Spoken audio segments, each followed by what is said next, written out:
What are all the options? Is the business you're investing in or building, does it have multiple options? You don't want to be a one.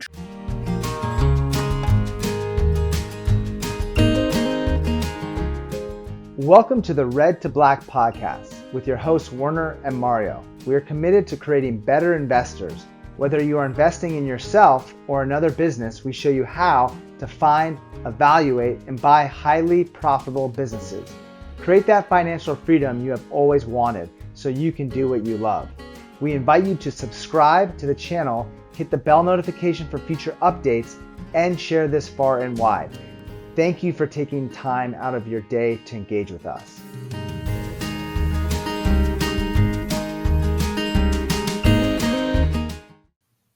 Welcome to the Red to Black podcast with your hosts Werner and Mario. And today we're bringing you a market update on the potential coming supply shortages. Are they massive or are they minor? Mario, what are your thoughts? Yeah, Werner. So we ate at Italy, not Italy, Italy in Los Angeles. And we have a protocol that we don't have adult beverages before podcasting. And we ate lunch and we went to podcast. So we How could did not we come enjoy up with that protocol? You don't have to answer that. We trial by error. Not Yes, admitting my good. sins on this network, but trial by error. Good answer. So I was going to order us 2 Peronis at this little Italy. It's a high end grocery store which you can also eat some good Italian food in, good pizzas, etc., good pasta, good beverages. So we said no, let's have some waters. But since we were kind of treating ourselves, we wanted some high end, Italian water, and they were out. And you're like, you're out of water.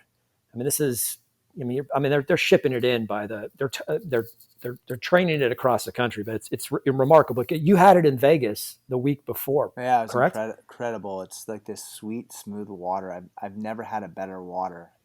Amazing. If you're ever looking for it, we're not getting paid to say this. It's called Larissa. It's a phenomenal water. Go ahead. Yeah, so they're out of water. And you're like, okay, interesting data point, move on. Let's we'll have a bottle of, I don't know, we ordered a couple of sparkling waters. What are those called? Pellegrino, I think. San Pellegrino. Yeah, a few of those. Had a wonderful, meal. Saw the boys, saw the Purple Merchant. It was great. And you're just kind of like in the back of my head, I'm just thinking, you're out of a certain type of water. Interesting. Move on after the noon, evening, we go on a hike, do a podcast, et cetera, et cetera. We go to another restaurant to have some sushi, and they're out of sake. And you're like, oh, okay. Dry sake. They had sweet sake, to be specific.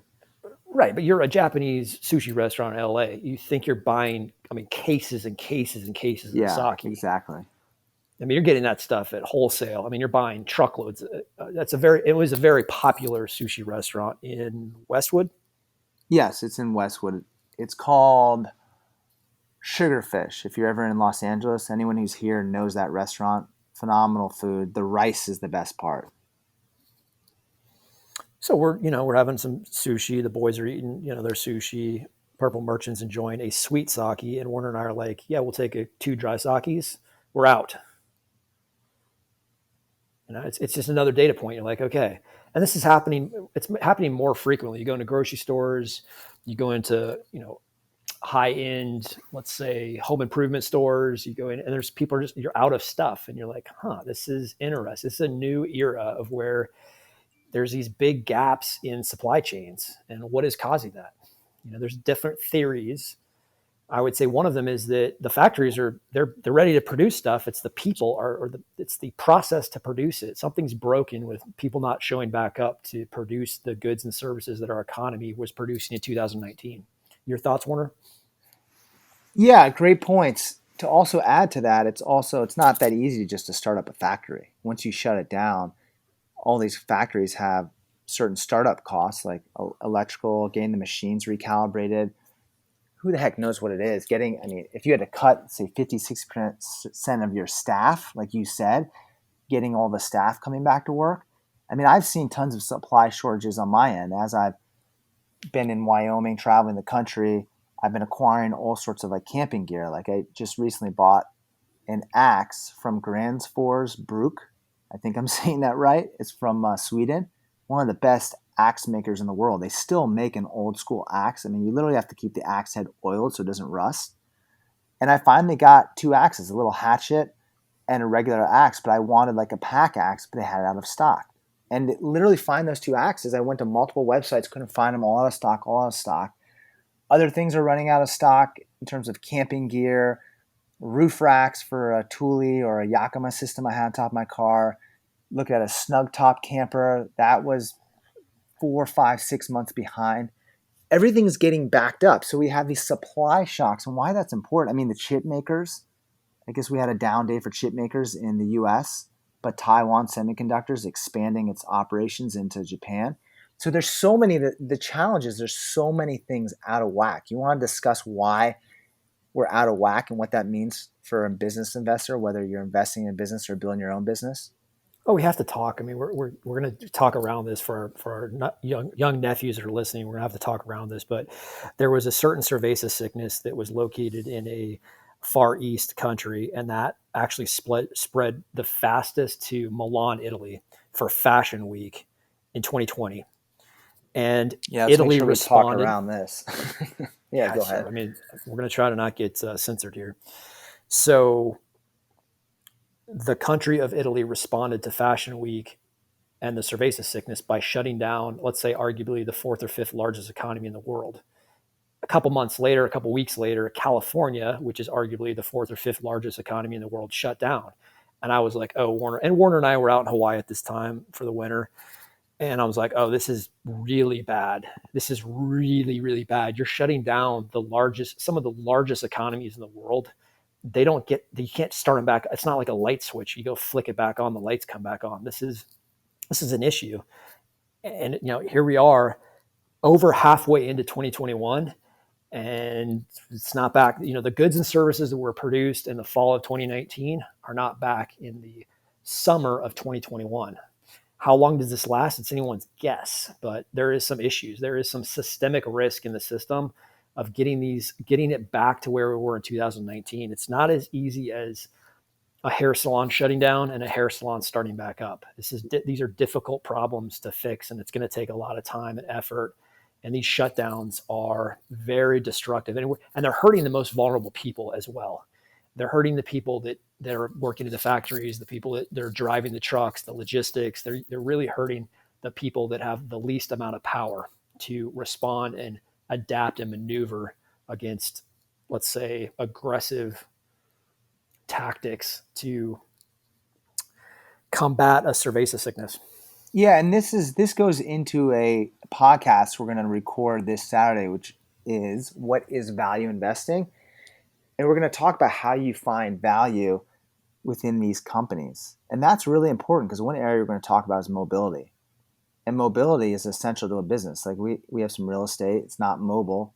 It's a good underlying business model, a little bit more debt than I would like, but it's a good underlying business model. It's supported me thus far out of the Marine Corps.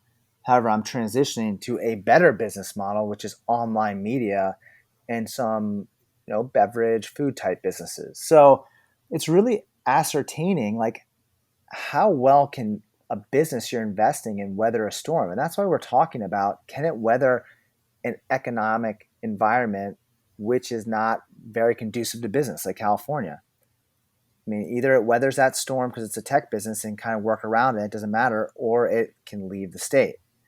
So those are just some things to think about when investing in a business, is the mobility of the business. And we'll talk about some of those other things in our Saturday podcast. Any thoughts on that, Mario? I'd just say a good example is Oracle.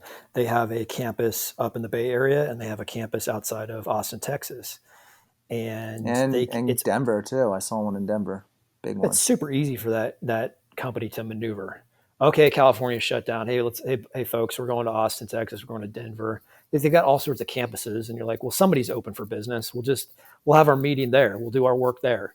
And and there's work from home, and there's obviously that company it's easy to adapt to various locations, whether it's in a formal office space or off-site campuses or off-site link-ups.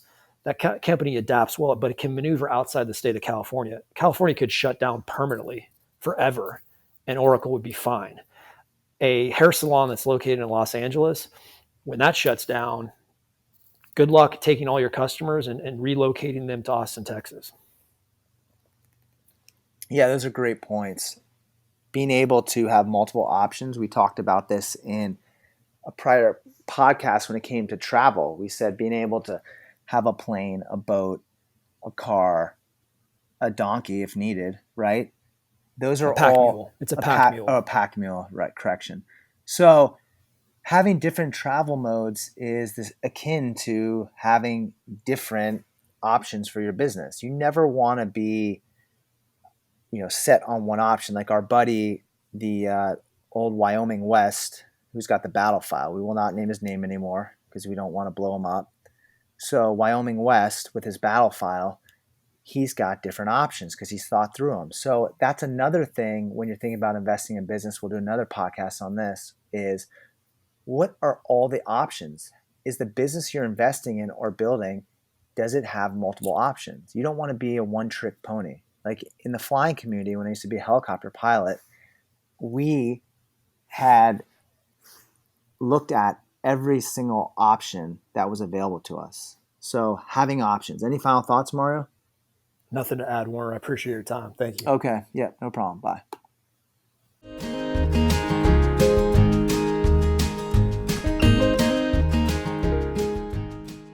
Thank you for listening to this podcast. We invite you to get to know us by clicking on our LinkedIn profiles in the description of this video. Please subscribe, hit the bell notification for future updates, and share this content with your networks. Thank you for your valuable time and insights. We greatly appreciate it.